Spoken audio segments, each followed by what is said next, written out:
তাদের মেইন ফটক তালা আটকে রেখেছিল।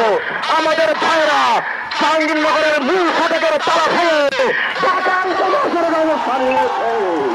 আমাদের প্রত্যাহার হবে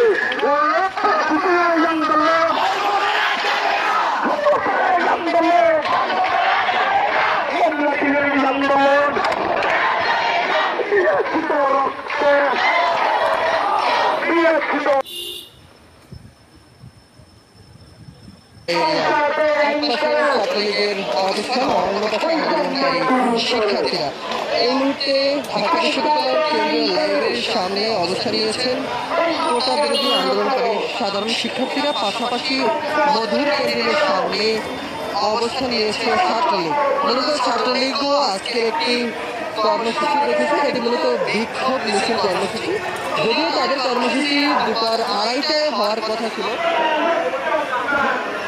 তবে বৃষ্টির কারণে হয়তো ছাত্রলীগ তাদের সেই কর্মসূচি পিছিয়ে দিয়েছে। তবে শিক্ষার্থীরা তাদের এই কর্মসূচি 3টার পরেই শুরু করে দিয়েছেন। যদিও বৃষ্টি ছিল, বৃষ্টি উপেক্ষা করেই শিক্ষার্থীরা তাদের এই কর্মসূচি অর্থাৎ কোটা বিরোধী আন্দোলন যে কর্মসূচি সেটি শুরু করে দিয়েছেন।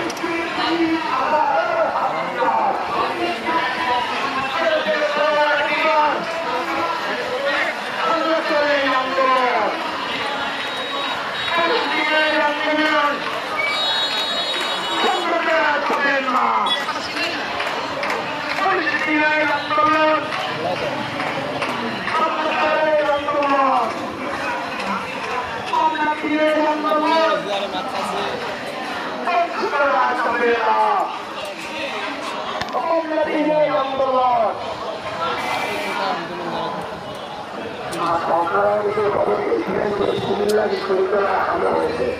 কুমিল্লা বিশ্ববিদ্যালয় হামলা হয়েছে। ওইখানে যতজন ছিলেন